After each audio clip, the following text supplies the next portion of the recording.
Nah, metode yang ketiga yaitu dekomposisi atau faktorisasi LU. Nah, di mana matriks A ini kita faktorkan menjadi matriks L dan matriks U dengan ukuran kedua matriks ini harus sama dengan ukuran matriks A, atau hasil perkalian kedua matriks ini menghasilkan matriks A. Nah, jika matriks A ini dapat kita faktorkan menjadi A sama dengan LU, dengan LU-nya itu matriks segitiga bawah dan U-nya ini matriks segitiga atas. Kita perhatikan di mana Y1 sama dengan B1 per A11, Y2 sama dengan B2 kurang A21 Y1 per A22. Nah, di sini U-nya matriks segitiga atas, maka Y kita dapat dengan penyelesaian Y sama dengan UX, kita peroleh dengan eliminasi mundur. Jadi faktorisasi LU dan matriks A ini dengan penyelesaian SPL-nya yaitu AX sama dengan B untuk berbagai vektor B yang kita peroleh. Nah, jika A-nya adalah matriks N kali N, maka A ini memuat N kuadrat elemen bebas. Dan U-nya, U dengan L itu memuat N kali N plus 1 bagi 2 yang elemennya belum kita ketahui. Nah, cacah elemen yang belum kita ketahui yaitu N kuadrat plus N. Maka untuk menyamakan nilai N kuadrat elemen, kita bebas menentukan N elemen L dan U. Maka kita pilih A, KK sama dengan 1, untuk K-nya itu 1, 2, 3 sampai N. Nah, seperti pada gambar matriks di bawah ini. Maka nilai yang hubungan alpha IJ dan beta IJ ini kita peroleh dengan mengalihkan L dan U, lalu menyamakan hasil elemen A-nya. Nah, matriks segitiga atas U ini yaitu matriks yang diperoleh dari eliminasi Gauss baku.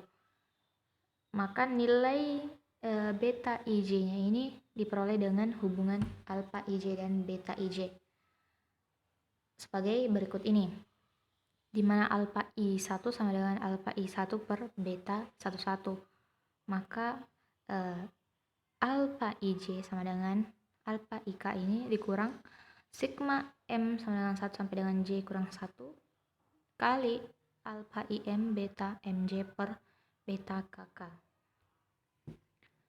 Untuk lebih jelasnya contoh, selesaikan SPL 2x1 tambah 4x2 kurang 2x3 sama dengan 6. X1 kurang X2 tambah 5x3 sama dengan 0. 4x1 tambah x2 kurang x3 sama dengan 2. Penyelesaiannya, pertama-tama kita ubah ke dalam bentuk matriks, di mana A-nya sama dengan matriks SPL, contoh SPL tadi, di mana pivotnya ini yaitu A11, di mana A11-nya ini 2, nilainya yaitu 2, lalu kita kali dengan pengalinya M21 sama dengan 1/2. Nah, untuk M31-nya itu sama dengan 2. Nah, setelah kita membuat 0 elemen di bawah pivotnya ini, maka matriks koefisiennya menjadi A1-nya sama dengan 2, 4 minus 2, 0, minus 3, 6, 0, minus 7, 2. Nah, matriks M1-nya kita bentuk menggunakan pengali M21 dan M31. Jadi, diagonal utamanya ini bernilai 1. Untuk kolom pertama di bawah diagonal utama itu merupakan negatif dari pengali tersebut. Sedangkan elemen yang lainnya itu bernilai 0. Jadi M1-nya ini yaitu matriks 1, 0, 0, min 1/2, 1, 0, min 2, 0, 1. Nah, kita perhatikan, maka M1-nya dan M dan A-nya ini kita peroleh persamaan yang pertama yaitu M1A sama dengan A1-nya. Lanjut, jika proses eliminasi ini untuk membuat 0 elemen pada kolom kedua di bawah diagonal utama ini dengan mengalihkan M32 sama dengan minus 7 bagi 3 atau sama dengan 7/3. Dengan A2-nya sama dengan matriks 24 minus 2 0 minus 36 0 0 minus 12. Lanjut kita misalkan matriks M2-nya ini adalah matriks diagonal utama satuan. Maka kolom kedua di bawah diagonal utama ini merupakan negatif dari pengalih tadi. Jadi elemen lainnya ini bernilai 0. Maka M2-nya kita peroleh matriks 1 0 0 0 1 0 0 min 7/3 dan 1. Maka kita peroleh persamaan yang kedua yaitu M2A1 sama dengan A2. Nah, dari persamaan pertama dan kedua ini kita peroleh M2 kali M1 kali A sama dengan A2. Ini untuk persamaan yang ketiga. Nah, lanjut M1 pangkat minus 1 ini adalah inverse matriks dari M1. Begitu juga dengan M2 pangkat minus 1 ini adalah inverse matriks dari M2.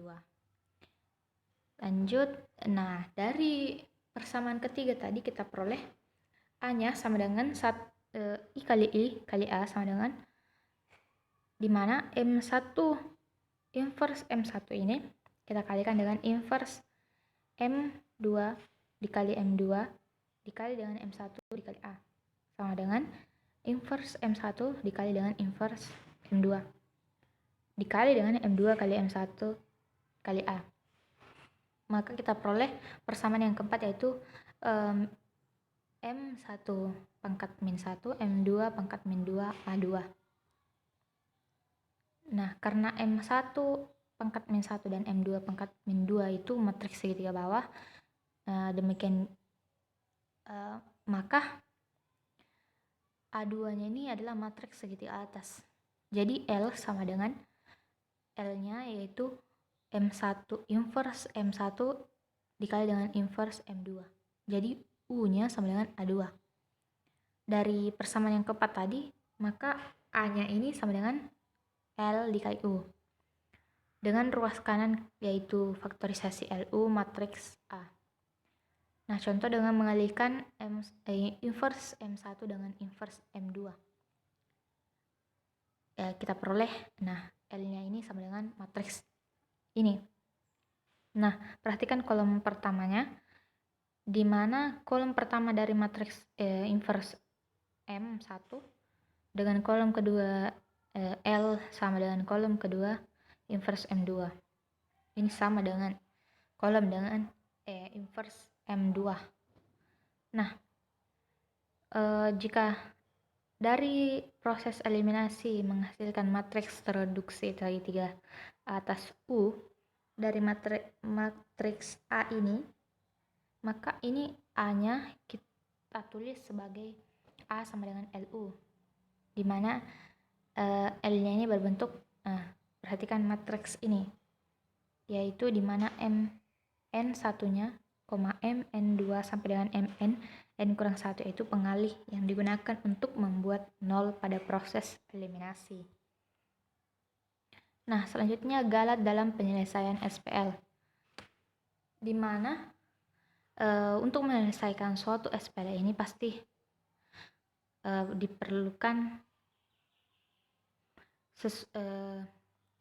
diperlukan perhatian yang secara khusus, di mana jika menyangkut dengan eliminasi Gauss, maka galat pembulatan atau pemotongan di dalam proses aritmatika ini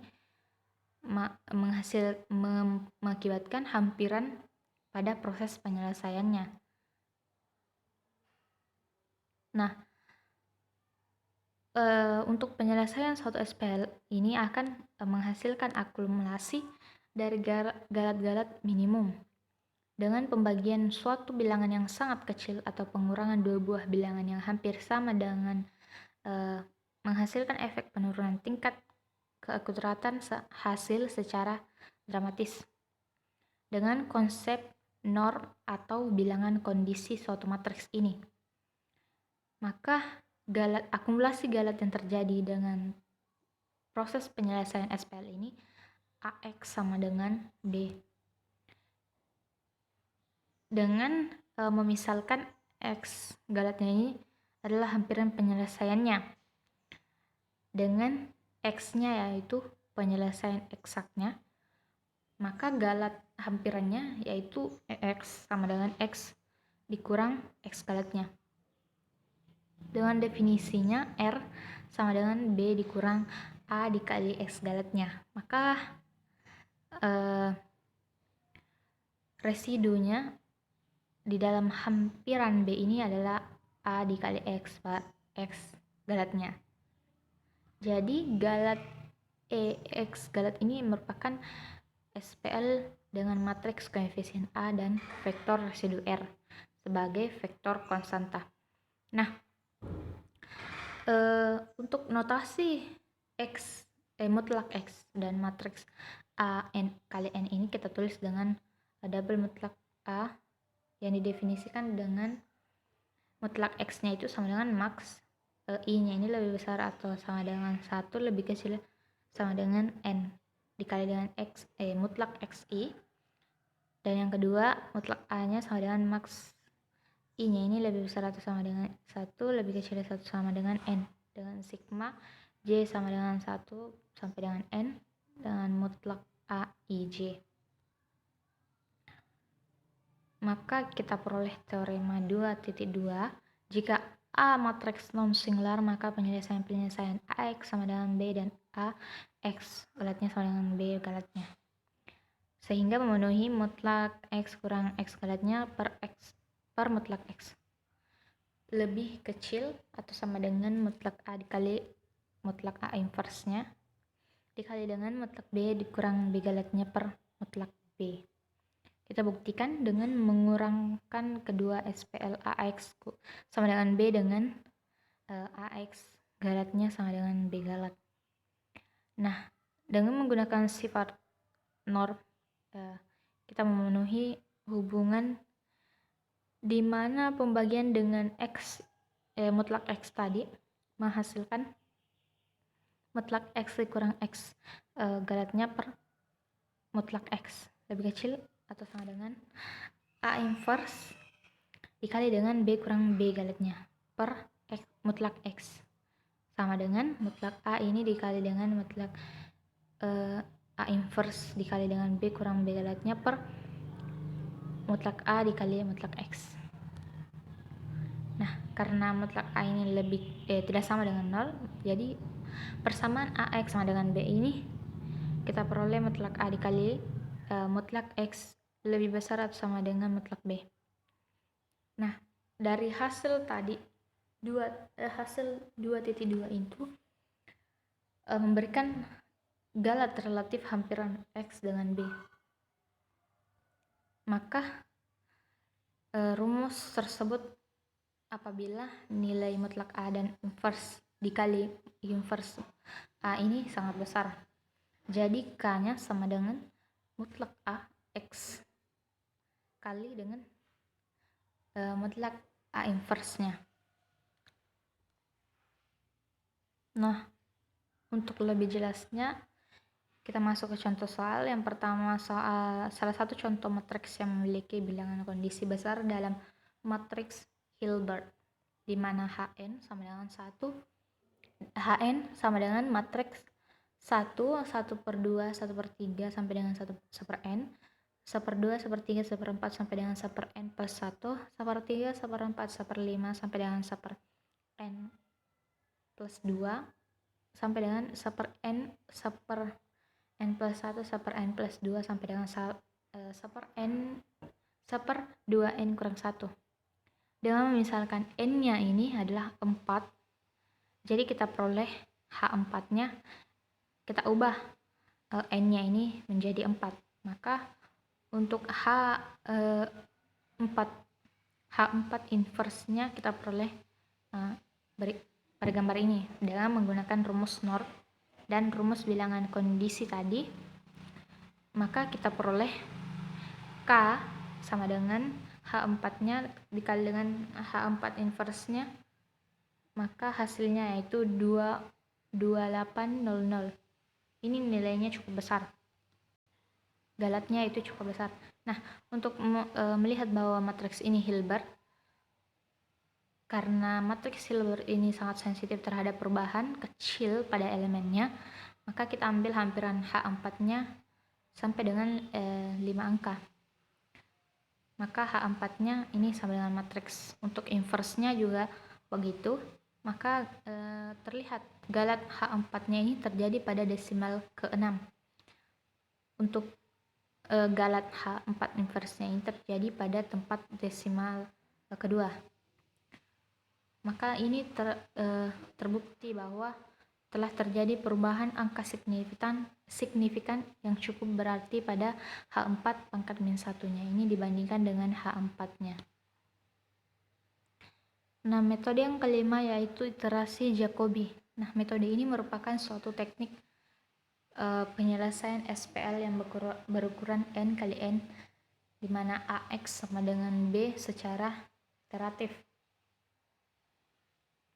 Nah, pada iterasi Jacobi ini, metode penyelesaian SPL-nya itu berukuran N kali N tadi, maka terdapat matriks A dan vektor X dan B, jadi AX sama dengan B.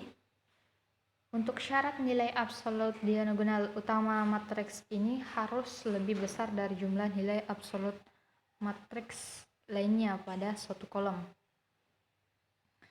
di mana teknik ini lebih efisien daripada metode langsung dalam hal penggunaan memori komputer maupun komputasi.